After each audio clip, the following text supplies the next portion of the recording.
1576 ராஜ்மஹால் போர். ராஜ்மஹால் போர் என்பது 16ஆம் நூற்றாண்டில் நடைபெற்ற ஒரு முக்கியமான யுத்தமாகும். முகலாய பேரரசர் அக்பர் தனது பேரரசை இந்தியாவின் கிழக்கு பகுதிகளுக்கு விரிவுபடுத்தும் நோக்குடன் பெங்காலை கைப்பற்ற விரும்பினார். முகலாய பேரரசின் ஆதிக்கத்தை ஏற்குமாறு பெங்கால் மன்னருக்கு ஓலை அனுப்பப்பட்டது. பெங்காலை ஆட்சி புரிந்து வந்த சுல்தான் தௌத் கான் கரானி அக்பரின் அதிகாரத்தை ஏற்க மறுத்தார். அவர் தன்னை சுதந்திரமான சுல்தானாகவே கருதி அக்பரின் ஆணைக்கு கீழ்ப்படிய மறுத்தார். இதையடுத்து 1576ஆம் ஆண்டு பேரரசர் அக்பரின் தலைமை சேனாதிபதி முனிம்கான் தலைமையில் முகலாய படைகள் ராஜ்மஹாலுக்கு அனுப்பப்பட்டன. ஜூலை 12ஆம் நாள் இரு தரப்பினருக்கும் இடையே போர் மிக கடுமையாக நடைபெற்றது. முகலாய படைகளை எதிர்த்து தௌத் கான் கரானி தனது வீரர்களுடன் கடுமையாக போரிட்டார். முகலாய படைகளுக்கு முதலில் இழப்பு ஏற்பட்டது. இருப்பினும் முகலாய படைகள் தொடர் தாக்குதல் நடத்தி பட்டா நகரை கைப்பற்றின. வலிமையான படைபலம் கொண்ட முனிம்கானின் தாக்குதலை எதிர்கொள்ள முடியாமல் தௌத் கான் கரானின் படைகள் பின்வாங்கின. முனிம்கானின் படைகள் வெற்றி பெற்றன. தௌத் கான் பிடிக்கப்பட்டு பின்னர் மரண தண்டனைக்குள்ளானார். அத்துடன் பெங்காலில் கரானி வம்ச ஆட்சி முற்றிலும் முடிவுக்கு வந்தது. பெங்கால் முகலாய அரசின் பூரண கட்டுப்பாட்டுக்குள் வந்தது. அக்பரின் முகலாய பேரரசு இந்தியாவின் கிழக்கு பகுதியிலும் விரிவடைந்து நீண்ட காலம் நிலை கொண்டது. மகாராஜா ரஞ்சித் சிங் லாகூரை கைப்பற்றினார். 18ஆம் நூற்றாண்டின் இறுதியில் இந்தியாவின் வடக்கு மற்றும் மேற்கு பிராந்தியங்களில் முகலாயர், ஆப்கான்கள் மற்றும் சீக்கியர்களிடையே அதிகார போட்டி நிலவியது.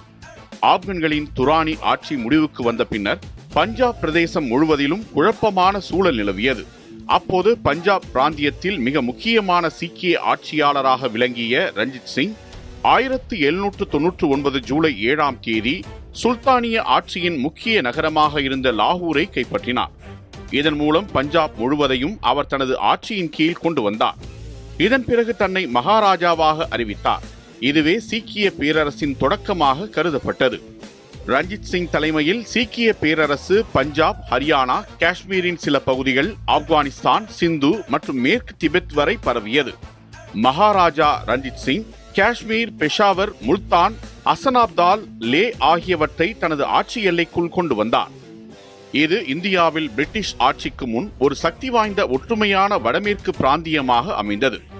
மகாராஜா ரஞ்சித் சிங் ஒரு திறமையான இராணுவ வீரராகவும் தனித்துவமிக்க ஆட்சியாளராகவும் இருந்தார். அவர் ஐரோப்பிய முறைப்படி பயிற்சி பெற்ற ஆயுதப்படைகளை உருவாக்கினார். அவரது படைகளில் பிரெஞ்சு, இத்தாலிய மற்றும் ஆங்கிலேயர்கள் பலர் இருந்தனர். அவரது ஆட்சியில் அனைத்து மதத்தினருக்கும் சம உரிமை அளிக்கப்பட்டது. முஸ்லிம்கள், இந்துக்கள், கிறிஸ்தவர்கள் மற்றும் சீக்கியர்கள் ஒற்றுமையாக வாழ்ந்தனர்.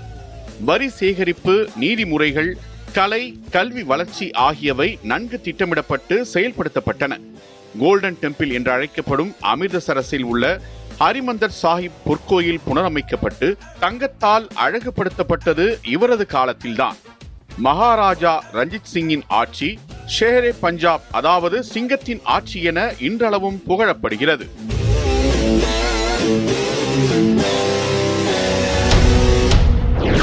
குஸ்க் போரின் புரோகோரோவ்கா சண்டை.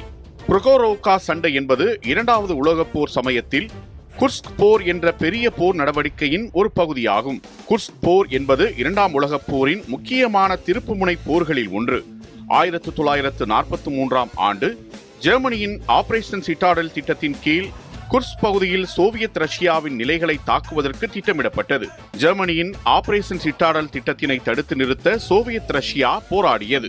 1943 ஜூலை 12 அன்று புரோகோரோவ்கா என்ற கிராமத்தின் அருகே ஜெர்மனியின் படைகளும் சோவியத் படைகளும் மிக நெருக்கத்தில் நேரடியாக மோதின. இரு தரப்பிலும் சுமார் 1000க்கும் மேற்பட்ட டேங்குகள் பயன்படுத்தப்பட்டன. சோவியத் படைகள் முன்கூட்டியே திட்டமிட்டு அதிகாலை நேரத்தில் நூற்றுக்கணக்கான டேங்குகளை கொண்டு ஜெர்மானிய படைகள் மீது கடும் தாக்குதல் நடத்தின. இதனை ஜெர்மானிய படைகள் எதிர்பார்க்கவில்லை. எனவே தொடக்க நிலையிலேயே ஜெர்மனிக்கு பெரும் இழப்பு ஏற்பட்டது. அதிலிருந்து மீள்வதற்கு முன்னரே சோவியத் படைகள் தங்களது டேங்கி தாக்குதலை தீவிரப்படுத்தின. அதனை தாக்குப்பிடிக்க முடியாமல் ஜெர்மன் படைகள் பின்வாங்க நேர்ந்தது. புரோகோரோவ்கா சண்டை நாஜி ஜெர்மனிக்கு கிழக்கு எல்லையில் ஏற்பட்ட வீழ்ச்சியின் தொடக்க புள்ளியாக அமைந்தது. இது 2ஆம் உலகப் போரில் சோவியத் வீரர்களின் தாக்குதல் முறையிலும் மாற்றத்தை ஏற்படுத்திய முக்கிய நிகழ்வாகும். 1943 ஜூலை 12 அன்று நடந்த பிரெகோரோகா சண்டை என்பது ஒரு நாள் மட்டுமே நடந்தாலும் குர்ஸ்க் போரின் உச்சகட்டமாகவும் இரண்டாம் உலகப் போரில் மிகுந்த தாக்கத்தை ஏற்படுத்திய மிகப்பெரிய டேங்க் மோதலாகவும் வரலாற்றில் பதிவு பெற்றது.